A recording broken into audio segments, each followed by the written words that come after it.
بسم اللہ الرحمن الرحیم۔ شروع اللہ کے پاک نام سے جو بڑا مہربان نہایت رحم والا ہے۔ ایک شخص اندھیری رات میں فجر کی نماز پڑھنے کے لیے گھر سے نکلا۔ اندھیرے کی وجہ سے اسے ٹھوکر لگ گئی اور وہ منہ کے بل کیچڑ میں گر گیا۔ کیچڑ سے اٹھ کر وہ واپس گھر آیا اور لباس تبدیل کر کے دوبارہ مسجد کی طرف چل دیا۔ ابھی چند قدم ہی چلا تھا کہ دوبارہ اسے ٹھوکر لگی اور وہ دوبارہ کیچڑ میں گر گیا۔ کیچڑ سے اٹھ کر وہ پھر دوبارہ اپنے گھر گیا، لباس بدلا اور مسجد جانے کے لیے دوبارہ گھر سے نکلا۔ جیسے ہی وہ اپنے گھر سے باہر نکلا تو اس کے دروازے پر ایک شخص ملا جو اپنے ہاتھ میں روشن چراغ تھامے ہوئے تھا۔ چراغ والا شخص چپ چاپ نمازی کے آگے مسجد کی طرف چل دیا۔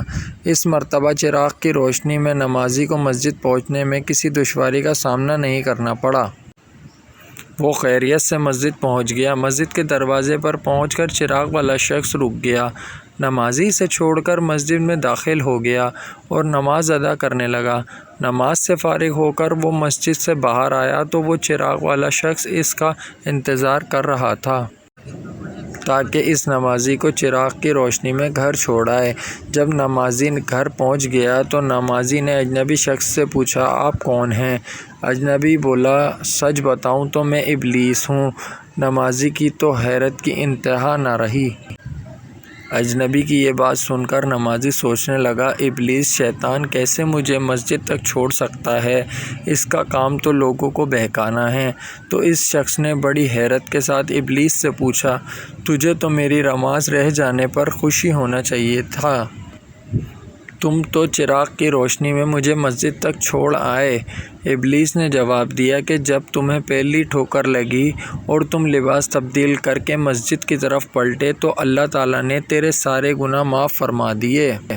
جب تمہیں دوسری ٹھوکر لگی تو اللہ تعالیٰ نے تمہارے پورے خاندان کو بخش دیا، جس پر مجھے فکر ہوئی کہ اگر اب تمہیں ٹھوکر لگی تو اللہ تعالیٰ کہیں تمہارے اس عمل کی بدولت تمہارے سارے گاؤں کی مغفرت نہ فرما دے۔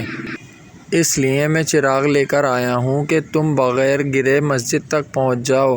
اس شخص نے جیسے ہی یہ بات سنی تو اس نے اللہ تعالیٰ کی بارگاہ میں اپنا سر جھکا کر اللہ کا شکر ادا کیا۔